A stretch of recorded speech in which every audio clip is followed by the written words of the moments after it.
Amigo e amiga do canal Sarriá, eu me chamo Leandro Amin, sou ao lado de Paulo Júnior, Gustavo Franceschini, já dá para chamar de time titular do Sarriá. Hoje é véspera de Brasil e Equador, ou dia do jogo logo, porque a gente grava isso na noite. Talvez você já esteja assistindo a gente de manhã, de tarde. A gente está aqui para já fazer um esquenta, para já conversar de bola, conversar sobre a estreia do Brasil sob o comando do Ancelotti. Paulo Júnior, isso daqui, ó, que você vê, isso daqui é um boletim de ocorrência. Entrei numa viatura. Eu entrei numa viatura, veja você. Porque aconteceu um problema. Eu fui furtado no lugar onde eu estava hospedado. Uma trama meio grotesca. Eu fui na portaria. Minha porta não abriu. Deixei minhas compras na porta, fui na portaria. Coisa de cartão magnético. Quando eu voltei, as compras não estavam mais lá. E enquanto esperava, né, para ser atendido, faz o boletim, não sei o quê, perguntei pro policial, né? O que você acha do Ancelotti? A resposta dele foi: Ô, agora vai. Então agora vai, né, Pauleta? Tudo bom? Não esperava ter que concordar com a corporação nessa quarta-feira à noite, mas agora vai, tudo bem. Espero que esteja bem, que as suas compras tenham tido bom destino. Eu estou animado, cara, estou animado, é o que nos resta, né? A gente vai conversar um pouco hoje sobre o que nos parece a primeira impressão de Ancelotti, e eu te diria para abrir que entre possíveis acusações de empolgação demais e entre também ficar racionalizando em exagero os processos de uma seleção de futebol, que é uma coisa super atípica, super efêmera, um mundo completamente à parte, né? A gente já viu de tudo acontecer em termos de seleção de futebol, montagem de time em cima da hora, craque que machuque, o time melhora, novidade inesperada, herói improvável. Então, dentro dessa salada tão boa que a gente gosta tanto, que é o futebol de seleções, eu prefiro me dar o benefício da dúvida com a empolgação. Se for para errar com o Ancelotti, eu vou errar para mais. Eu estou esperando que todo esse alto astral que parece que envolve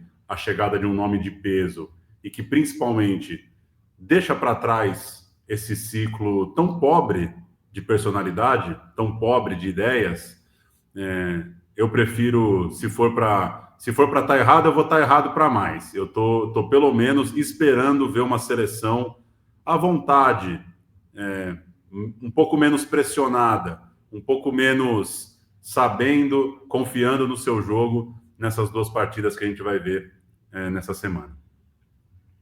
Gustavo, meu bruxo. Dois Red Bull, uma Coca-Cola 600, um suco de laranja de litro, um queijo requeijão com nata, né? Com a raspa do tacho ali, um tabletão de queijo requeijão. Castanhas, amêndoas torradinhas, né? Amêndoa defumada, castanha, shampoo, condicionador, sabonete, desodorante. Vale uma ida à polícia por perder esses itens? Boa noite. Não vale. Mas eu acho que a dor de cabeça, o tempo que você perdeu, provavelmente a experiência não valeu a pena, eu diria. Mas queria Não manifestar meu valeu. apoio a quem inclui duas latinhas de Red Bull na sua compra. Eu sou bastante viciado, então eu me solidarizo com qualquer pessoa que anda por aí com Red Bull na mão ou em uma sacola. É, Seleção brasileira, cara, eu compartilho muito com o Paulo dessa sensação de animação. E a gente falou bastante sobre isso no último programa que gravamos, sobre as nossas impressões da convocação e do mise-en-scène todo que foi ali, o primeiro ato dele. E essa semana reforça um pouco mais aquela sensação inicial, pelo menos até agora. Tudo muito cedo, muita predisposição a gostar de tudo, mas acho ele carinhoso com as palavras quando fala do Brasil, acho interessante os sinais que ele fala, o carinho dele que ele fala de Gerson e de Estevão, jogadores que atuam no Brasil. Acho interessante o movimento de ir a estádios brasileiros. Não me parece ser um cara, pelo menos o que ele manda em termos de comunicação é: estou aqui para entender, para mergulhar nisso aqui. Eu não estou aqui de passagem, eu não sou. No futebol de seleção tem muito técnico que vai para determinados lugares e não se envolve em nada com aquilo. Podia dirigir a seleção de Camarões por fax, ou a seleção do Japão por WhatsApp, e estou citando exemplos aleatórios, não é especificamente os casos dessas duas, mas esse é um debate grande em outras seleções que já tiveram outras experiências com estrangeiros. A gente vai ter a nossa primeira, pelo menos nesse nível de intensidade, e eu fico feliz que o nosso estrangeiro, o estrangeiro da vez, tem um cuidado de se relacionar com o Brasil, se conectar com a seleção, com o que a seleção representa para as pessoas. Continuo vendo muitos sinais positivos do Ancelotti nesses primeiros passos como treinador de seleção.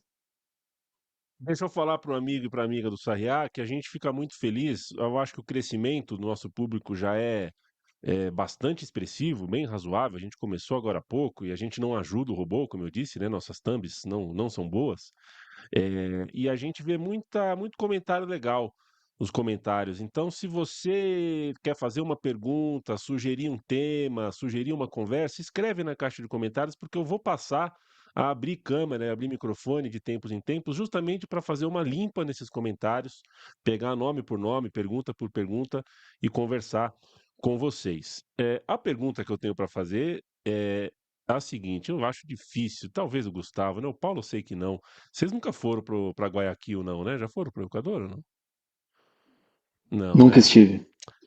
Tá bom. Porque comida de estádio é um barato, né? Eu acho que uma grande matéria-aça, assim, de 10 páginas, que a Placar nunca fez, é o que se vende em cada estádio por aí. Porque eu sei que, por exemplo, na Colômbia, você cola numa arquibancada, o cara vende pedaço de coco, né? Para você mastigar, assim, para você comer. Banana vende-se muito. Eu não sei o que vende para comer no estádio de Guayaquil. Uma arepa, talvez? Mas Não sei se a arepa é equatoriana. Eu sei que é, tem, em alguns países da América do Sul tem arepa e tem arepa em estádio. Não sei se tem igual aqui. Eu posso estar falando uma grande bobagem, mas é o que me vem à cabeça de chute. o...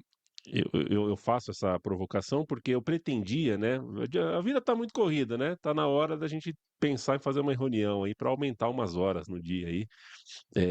Eu pretendia assistir Brasil e Equador de 1993 para fazer uma grande digressão aqui, falar, porque foi o primeiro jogo que eu vi da seleção ao vivo. Foi muito marcante para mim algumas coisas, mas eu era uma criança, não lembro do jogo, então eu queria assistir o jogo. Seleção do Brasil com o meio-campo que estreou na Copa, né? Mauro Silva, Dungazinho, Raí com a 10 e a faixa. O Romário, claro, ainda não fazia parte da seleção. O ataque era Bebeto e Miller, Branco na lateral esquerda. Queria assistir para conversar.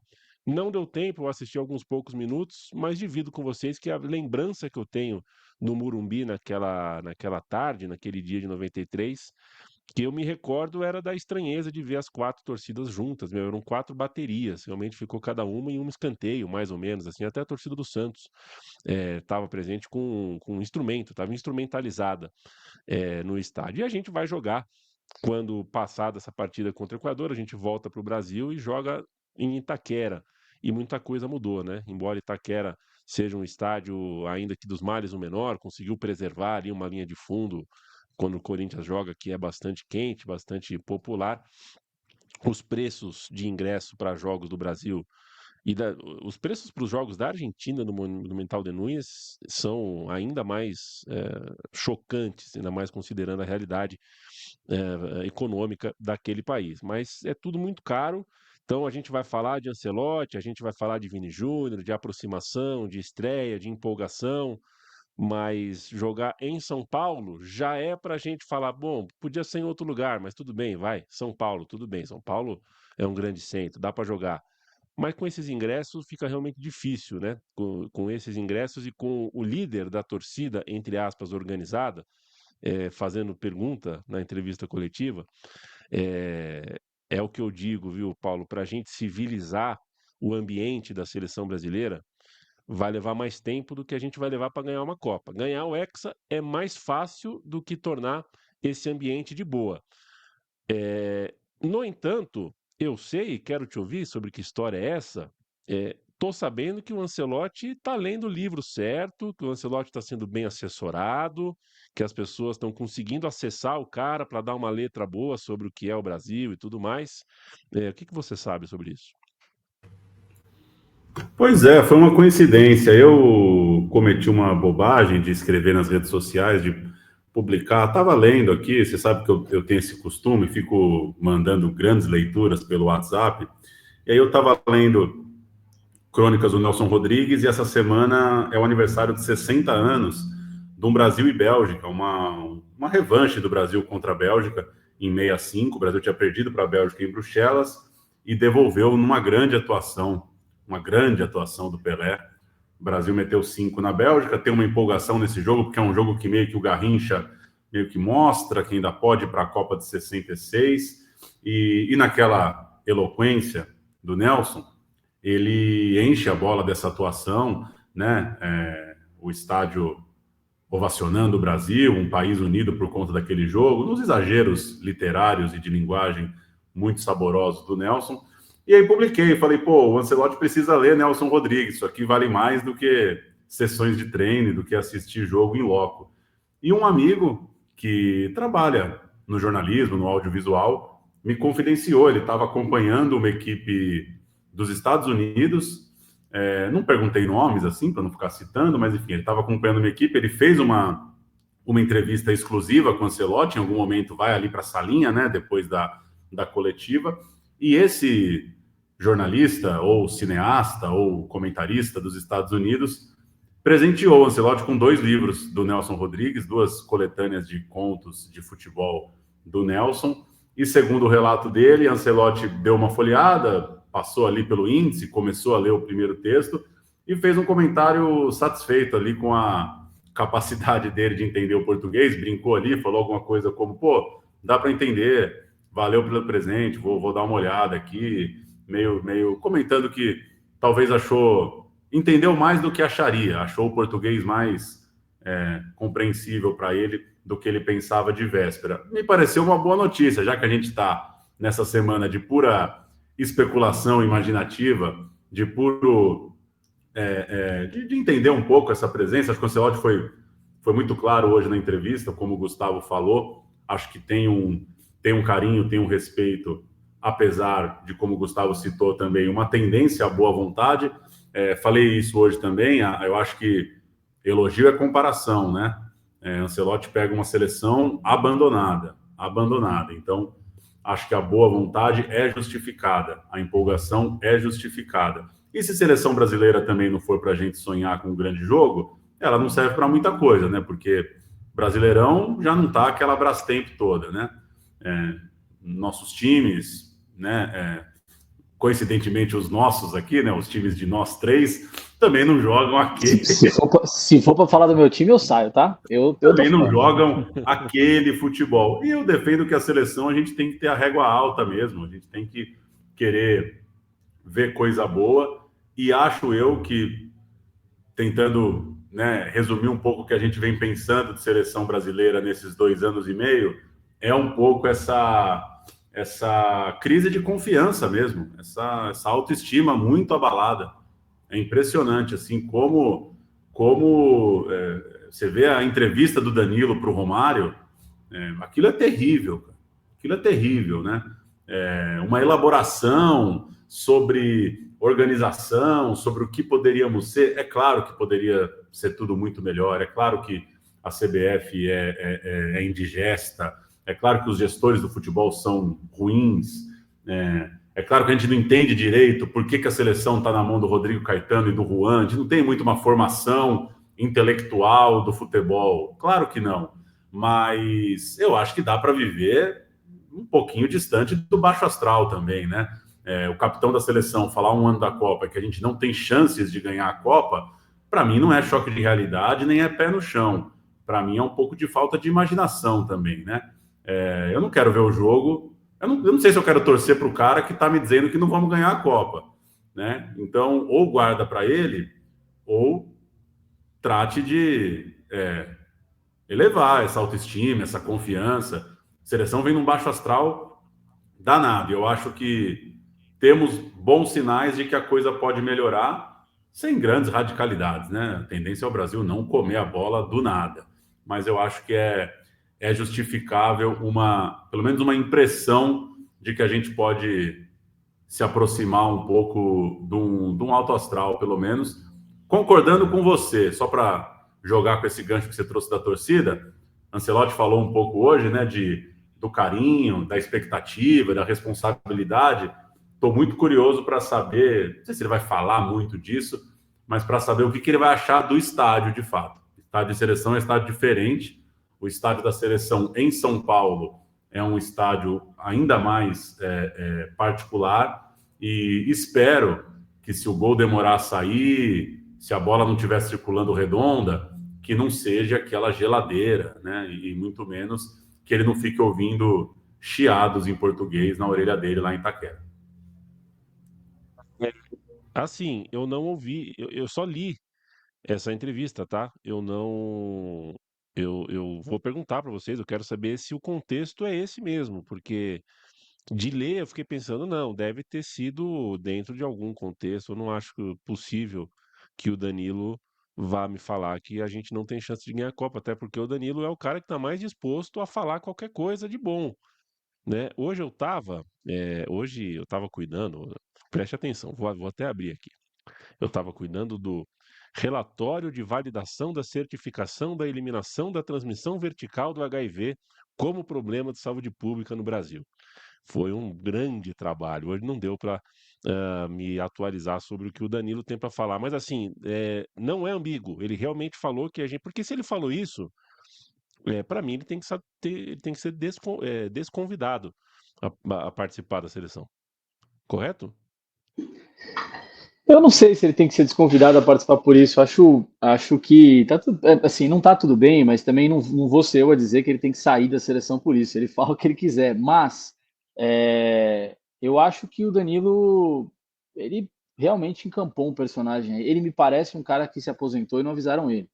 E digo isso não futebolisticamente, pela posição. Assim, é um cara que tem cada vez mais se posicionado fora de campo. O que ele fala, ele vai no sem censura para falar sobre o futebol de maneira mais ampla. Ele tem tentado se posicionar e parece um cara sensato. Não me parece ser um cara assim. Acho que está tudo bem com as coisas que ele está falando, mas é o tipo de esforço que alguém faz quando parou de jogar e não quando ainda está jogando. E esse sincericídio sobre a seleção brasileira, o contexto que eu não vi a entrevista completa também, eu vi só esse trecho. O contexto importante é dizer que isso foi dito antes da mudança da presidência, né? Então ele diz isso sob a gestão Edinaldo. Ele não diz isso sobre a gestão atual. Não sei o quanto ele mudaria de opinião. Antes de convocação, antes de apresentação, antes de né? Tem 15, tem 20 dias a entrevista. Exato. E assim, acho interessante que ele mesmo se coloca, não é a gente que está colocando, ele se refere a isso, ele se refere a si mesmo como capitão da seleção. Para mim é um pouco auto-intitulado capitão da seleção, porque até outro dia ele não estava sendo convocado também. Não é que ele foi super presente nos 2 últimos anos, ele teve momentos de idas e vindas, ele teve momentos em que ele foi de fato, teve momentos em que ele saiu um pouco e deu espaço para outros. Eu não, nem futebolisticamente acho, bom, enfim, futebolisticamente eu acho que não deveria ter o espaço que ele tem. Mas mesmo os técnicos que ali estiveram na seleção não validaram 100% como capitão da seleção. Então, acho muito confuso essa mensagem. Estou com vocês, acho confuso. Não acho que tem que ser desconvocado, mas acho muito confuso. Você chegar no vestiário, mesmo que seja 20 dias depois, convocado, e você vai olhar para os seus companheiros e vai falar, tá, e aí? Eu acho que a gente não consegue. Até porque, sejamos sinceros, o Brasil nunca foi exatamente um primor de organização fora de campo. Claro que isso cada vez é mais necessário, cada vez é mais difícil dar a volta por cima só com o que tem em campo, mas eu duvido que você vai chegar nos Vini Júnior, Rafinha e a molecada que é para aparecer e dominar a seleção hoje em dia, e você vai convencê-los de que eles não podem brigar pela Copa do Mundo, de que a seleção hoje não ganha a Copa do Mundo. Acho que o caminho tem que ser justamente o contrário, né? Mas enfim, estou aqui falando obviedades para mim do Danilo. O que me chama a atenção é, mais do que a fala e a repulsa que ela deve gerar dentro da seleção, tem essa auto-intitulação dele como capitão, que me parece sempre muito estranha, sempre muito forçada. E um outro elemento de novo, e aí eu vou insistir num ponto que os nossos amigos comentaristas têm se surpreendido com a minha insistência no tema, tem um choque geracional. Existe um choque geracional nessa seleção brasileira, e quem quer que seja que esteja no comando, e mesmo os jogadores precisam entender como lidar com isso. Você tem uma geração anterior, que tem também suas subcamadas, mas a gente está falando de Alisson, Marquinhos, o próprio Danilo, Alexandro, agora Casimiro, agora Richarlison, Neymar, que é uma sombra que está ali presente. Você tem uma série de jogadores, que são entre 7 e 10, dependendo da convocação, que já estiveram em Copas anteriores, que exercem alguma ascendência sobre o ambiente de seleção, a coisa de ser presidente da resenha. Eles têm a sua história na seleção, boa ou ruim, eles têm a sua história, e tem uma geração nova que está construindo a sua história, que precisa se estabelecer e ganhar o seu espaço. Isso é um choque. Há um ano, a gente estava discutindo a seleção brasileira inteira curtindo o post e tirando sarro do Endrick, que estava acabando de chegar no Real Madrid. No ambiente do futebol, isso não é pouca coisa. Então, eu acho muito esquisito que um representante da geração antiga, supostamente líder da seleção, capitão do time, auto-intitulado ou não, foi capitão do time muitas vezes, inclusive na última grande competição que a gente teve, e o cara vai lá e fala que esse time não tem condição de brigar. Me parece muito estranho, me parece um mau começo, e eu estou curioso para ver qual que é a reação pública dos jogadores na zona mista, no papo pós-jogo, o que esses caras vão falar, se eles vão corroborar. O Ancelotti pôs panos quentes na coletiva, não quis falar muito sobre, falou bem da estrutura da seleção, da estrutura da CBF, elogiou o que ele viu, mas eu estou muito curioso para ouvir os jogadores, porque eu acho que tem um choque geracional aí que não é irrelevante. E isso é uma das coisas que me preocupa nesse retorno de vários caras das gerações anteriores à seleção brasileira. O Brasil joga em Guayaquil, não vai jogar na altitude. O estádio do Barcelona, o estádio onde a final da Libertadores de 2022 aconteceu, então um estádio que traz boas recordações aos flamenguistas. Lá que Gabigol deu o tri para o Flamengo contra o Atlético Paranaense, e o Barcelona de Guayaquil, Paulo Júnior, que é treinado pelo Segundo Castilho. E eu gostaria de saber se você transa o estilo das vestimentas do Segundo Castilho, porque você sabe que a gente fica brincando, porque ele põe uns fraques, umas roupas com estampa e o caramba, mas a torcida do Barcelona não gosta dele, viu? Parece que é só graça mesmo, é graça para consumo externo, porque técnico mesmo, parece que ele não é bom, não. Ele levanta a bola, né? É fácil para o torcedor falar que é muita roupa para pouco futebol. Então, você paga o preço quando você quer meter uma É que é beca. muita roupa, independente da qualidade do futebol, vai ser muita roupa, né? Essa Não, equação nunca vai bater. E se um time equatoriano jogar um futebol com aquela elegância, estamos diante do melhor time do Equador de todos os tempos. Mas o Barcelona de Guayaquil monta bons times, né? No passado recente, principalmente. E pode não ser o melhor Equador de todos os tempos, mas é um dos melhores. O Equador começou essa eliminatória com pontos deduzidos, com pontos a menos, e não está correndo risco de nada, inclusive tem mais pontos que o Brasil. E é uma seleção consistente, uma seleção que a gente, de pronto, antes da rodada 1, já considera, faz parte ali. Eu acho que a seleção do Equador hoje até divide espaço, se a gente tiver boa vontade, divide espaço com o Uruguai, num terceiro posto aí atrás de Argentina e Brasil. O Brasil é o que dizem, é o que parece, é a informação mais ou menos do treino, não dá para ter certeza. Deve jogar com Alisson do Liverpool, Wanderson do Mônaco, Marquinhos do Paris Saint-Germain. E aqui eu abro um parênteses, noticiário equatoriano muito exultante com o Pacho, né? Não é todo dia que um equatoriano é titular de um campeão da Champions League, e o zagueirão do Equador jogou ao lado do Marquinhos, é campeão da Champions League. Na quarta zaga, Alexandro, e a gente, quase todos nós aqui brasileiros seremos apresentados, eu confesso que nunca vi jogar. E Alexandro. Boa essa, né? Alexandre e Alexandre. Já cortaram do zagueiro, né? Eu já vi, estão chamando ele de Alex agora. Alguma coisa a gente vai ter que fazer, né? O que é junto, estão separando. Exatamente. E Perfeito, bem colocado. Tá pipocando a pauta com o escrivão que registrou um e o escrivão que registrou o outro. E as respectivas famílias, né? Entender se foi proposital. Meio de campo com Casemiro do Manchester, Gerson do Flamengo e Bruno do Newcastle. No ataque, Estevão do Palmeiras e do Chelsea, Vinícius do Real Madrid e Richarlison do Tottenham. A gente banca essa escalação, vai ser isso aí mesmo. Se for, a gente está contente, porque, na minha visão, já entregando para vocês, não quero enviesar a conversa, na minha visão, Richarlison não estaria. Estevão, acho legal, estou curioso para ver como vai ser ele titular. Eu Vou gosto citar. Vai Vai lá? nessa, vai você, Paulo. Tá. Pegando carona no que falou o Ancelotti, né? Deu muita moral para o Gerson, eu gostei. Ele admitiu que a convocação para os jogadores que atuam no Brasil, ela foi muito voltada pela observação de Juan, né, e de Rodrigo Caetano, mas ele se disse, ele deu moral para o Gerson com uma capacidade de trabalhar a bola, de achar o passe entre as linhas, de se posicionar bem. Deu toda essa moral para o Estevão, né?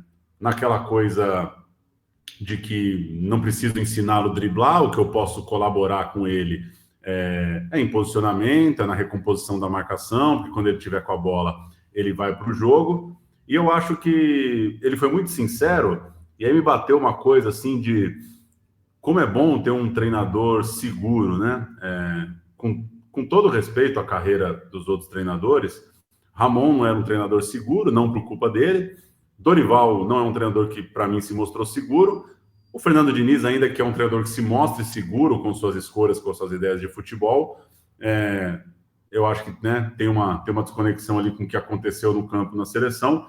E o Ancelotti admite, ele falou, não conhecia muito do Andrei, por exemplo, gostei dele, parece muito capaz de jogar. Não conhecia muito do Estevão, tinha visto o vídeo, coisa e tal, muito talentoso, é de fato tudo isso que vocês estão falando. Então, acho que ajuda a seleção ter um cara que tem caixa, né, espaço para falar, não conheço muito esse cara, não precisa ficar enrolando, não precisa falar para a gente que já viu o Estevão para caramba. E eu gostei dessa ideia dele de que nessa ânsia da análise de futebol no Brasil em decorar sistema, em definir tipo de jogo, o Ancelotti dribla isso sempre muito bem, né? Não gosto de ter um jeito só de jogar, não importa muito se marca em 4-4-2 ou 4-3-3, ele vai driblando a prancheta o tempo todo. Claro que na hora de passar o time, na hora de fazer a última conversa no hotel antes do jogo, é importante posicionamento, definir quem pega quem acompanha o lateral, vamos inverter, coisa e tal, né? Que não é aqui, não é ingenuidade de achar que o Ancelotti não se importa com essas coisas. Mas eu acho que é um recado para os jogadores de que isso não precisa necessariamente ter sempre tanto protagonismo na hora de trocar ideias sobre o time. E aí, jogando para o Gustavo, me passa a impressão, por esse jeito de ver futebol, que pode ser um bom sinal para o Estevão. Espero eu, que apesar da pouca idade, apesar de provavelmente ser uma estreia como titular, que o Estevão consiga fazer um jogo à vontade. Faria bem. Jogadores jovens, crias nossas, antes de atravessarem para o lado de lá, antes de serem tomados pelos técnicos lá de fora e pelos times lá de fora, eles são capazes de mobilizar, né, a torcida também. Acho que uma boa atuação do Estevão, à vontade, pode trazer esse time para perto da torcida, pode dar um carinho para a torcida nesse sentido. E acho que o Ancelotti sinaliza, pelo menos no discurso, que quer dar liberdade para esses jogadores. Então, acho que um Gerson à vontade e um Estevão à vontade são boas notícias para a seleção. Bruno, Casimiro, Richarlison, a gente mais ou menos já conhece o jeito deles se portarem no jogo. Gustavo, só um ponto, só para lembrar, porque de repente quem está nos ouvindo não se recorda ou não sabe. O Rafinha está suspenso, né? Ah, o Rafinha não vai jogar? Não, o Rafinha está de fora. E eu acho que isso é fundamental para. A gente tinha falado isso depois da convocação, eu tinha lembrado isso e eu vi isso ser bastante citado assim, na empresa de maneira geral. As ausências ajudam o Ancelotti a poder testar com mais liberdade, né? Se você tem o time completo, e não vou nem colocar o Neymar nessa equação, mas se você tem a base dos últimos anos, Rodrigo, Rafinha, Vinícius, você tem muito mais dificuldade de pensar em esquemas diferentes. Você parte de um ataque mais ou menos pré-definido. Quando você não tem algumas dessas opções, te permite jogar com mais liberdade, como, por exemplo, colocar o Estevão para fazer o primeiro jogo dele titular pela seleção brasileira. Eu acho excelente se o Ancelotti confirmar essa formação, acho excelente que ele dê esse espaço para o Estevão e estou muito curioso para ver como ele vai jogar. Tô com o Paulo, acho importante esse discurso de liberdade para os jogadores, acho que o jogador brasileiro, de maneira geral, para ele é importante ter essa liberdade, faz muita diferença para o jogador brasileiro ter liberdade. É, aquela coisa meio Marcelinho, né? Que o Marcelinho Carioca falava, acho que o Tostão escreveu sobre isso, de que o Marcelinho tinha que carimbar a bola.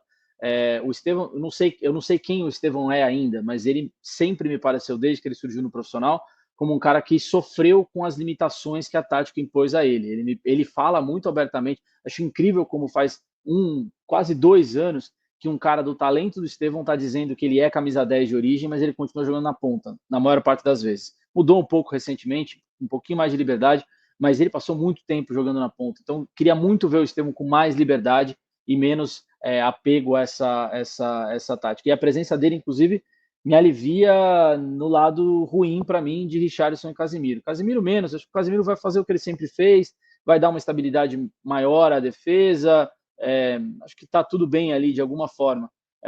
Mas Richarlison não. Richarlison, para mim, acho que não, eu não vejo nenhuma justificativa plausível para o Richarlison jogar. Pode ser que ele faça 2, 3 gols, não seria a primeira vez. Eu lembro de Brasil e Sérvia no começo, na estreia da na Copa do Catar, estava lá no estádio e eu estava desesperado com a atuação do Richarlison. Ele tinha quebrado todas as jogadas do Brasil, ele era incapaz de acertar um passe no meio campo, que, assim, absurdo, absurdo. Só que o cara fez os 2 gols do jogo.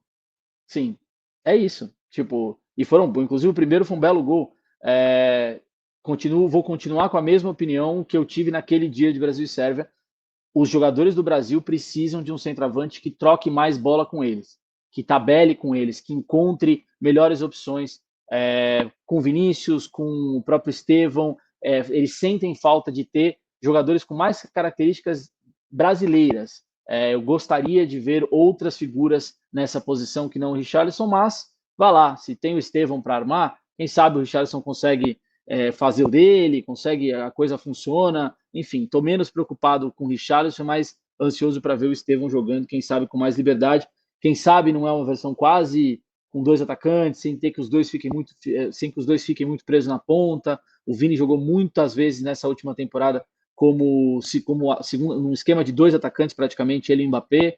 Claro que o Real não foi um grande exemplo de sucesso na temporada, mas o Ancelotti tentou isso, e o Vini não necessariamente foi mal nessa função. Então eu estou curioso para ver o time, estou animado, principalmente com o Estevão. Acho que vai ser legal essa oportunidade de ver o Estevão com mais liberdade, sem o peso de Rafinha e Rodrigo não estão disponíveis, você tem um pouco mais de liberdade para jogar.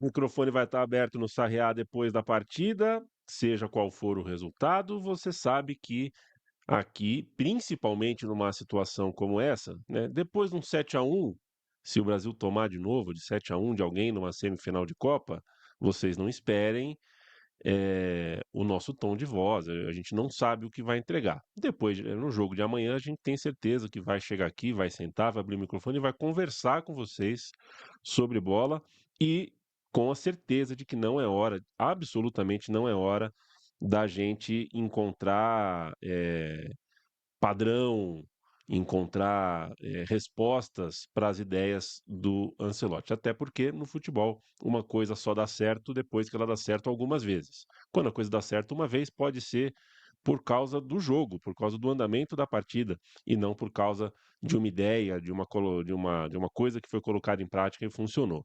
Então é só com o tempo mesmo, não adianta, a gente consegue ver um cacoete ou outro, alguma coisinha ou outra que a gente consegue, né, um jeito do lateral ultrapassar, um jeito de fechar a linha, uma coisa ou outra a gente percebe que foi treinado, mas simplesmente não dá tempo.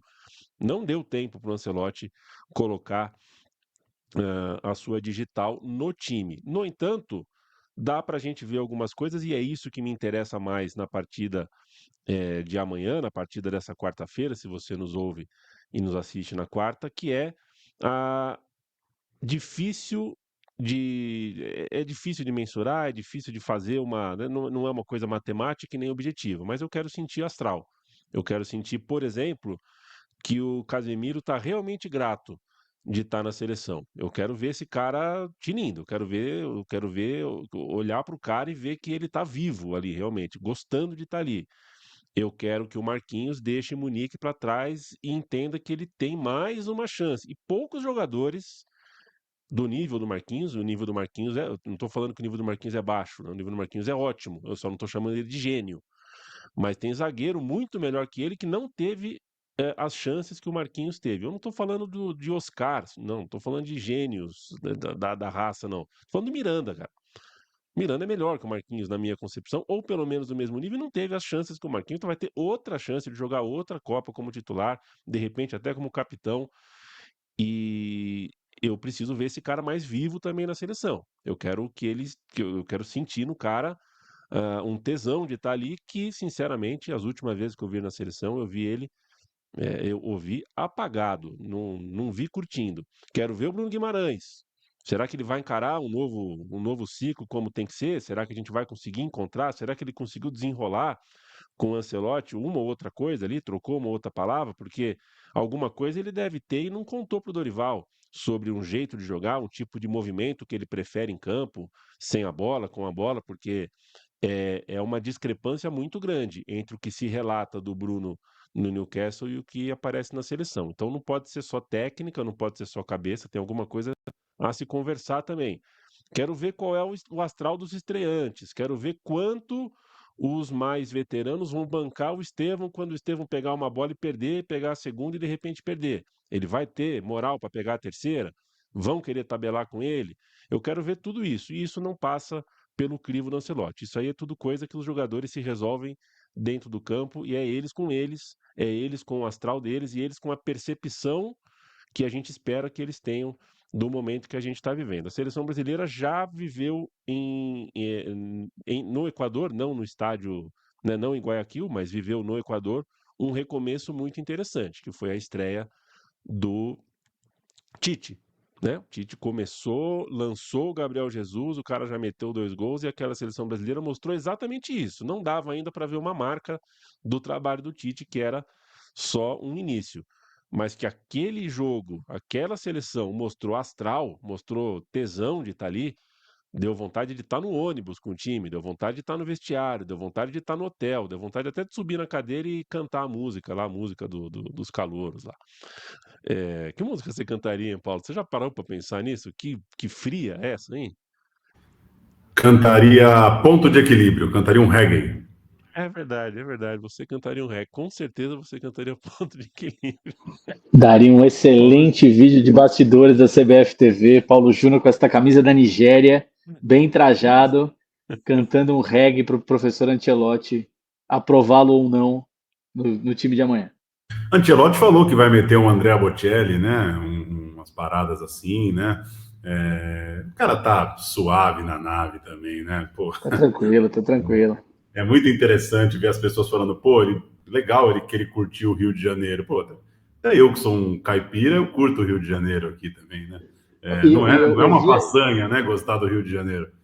Não, ao contrário, eu via o pessoal discutindo assim, mas será que ele vai morar no Rio de Janeiro, meu amigo? Sim, a gente tem uma visão, especialmente quem não mora no Rio de Janeiro, de que o Rio de Janeiro às vezes é violento, é isso, aquilo. Não existe lugar melhor no mundo para se viver do que a zona sul do Rio de Janeiro. Se você tem dinheiro e você consegue viver na zona sul do Rio de Janeiro, não existe razão para você não fazer isso. Assim. É um lugar incrível, a qualidade de vida é excelente. Por que diabos você não vai morar na zona sul do Rio de Janeiro? Vá lá que você vai para Barra, mas assim, cara, o Rio de Janeiro é uma cidade incrível se você consegue se proteger da parte ruim ali. Não faz nenhum sentido você não aproveitar isso. Eu fico abismado com as pessoas não entendem o fascínio que o Rio exerce sobre quem não conhece ele. Aí depois você chega lá e você vê, cara, esse lugar é maravilhoso, não é possível, não faz sentido não gostar disso. E ao que consta, né, Gustavo? Se ele recebe mesmo por volta de 1,5 milhão a semana, se ele for demitido amanhã, dá para ele comprar um AP no Flamengo já. Já trabalhou bastante para isso. Só queria falar uma coisinha do time. Uma coisinha do time que a gente não falou dos laterais. Ancelotti falou, né, que você não precisa ter os 2 laterais apoiando, né, quando você tem já o extremo que joga. E aí eu acho que essa seleção dando certo pode ser ótima, né, para o Alexandro. Acho que ele está numa fase legal no Flamengo. Eu acho que ele vive exatamente esse momento do cara que vem para o Brasil e passa a ser reconhecido, não porque a gente é ignorante, cego, burro, mal evoluído, idiota, mas porque a gente se dá o direito de querer ver o jogador de perto e querer ver o jogador sob o protagonismo de uma grande camisa brasileira. Isso não está dado. A gente sabia que o Alexandre era um grande jogador, claro que sabia. A gente sabe que a Juventus não sustenta um perna de pau por anos e anos, claro que sabe, mas é interessante a gente ver, dentro da maturidade do jogador, ele fazer partidas como algumas que ele fez recentemente no Flamengo, porque isso não está dado. Isso não está dado. O desafio de ser um protagonista de um time brasileiro jogando sob a pressão que um Flamengo joga, por exemplo, para vencer um time ruim na Libertadores no Maracanã, que é simplesmente o estádio mais importante do mundo para um jogador brasileiro, não é fácil. O Alexandre está respondendo bem.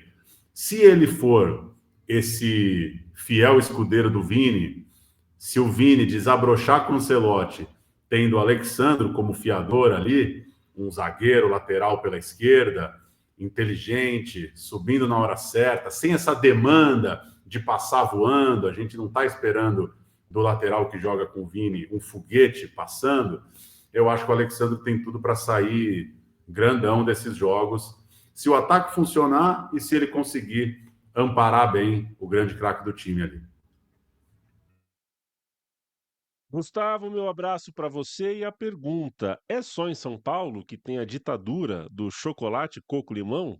Ou o sorvete em outros lugares varia de sabor? Porque em São Paulo é o famoso chocolate coco-limão.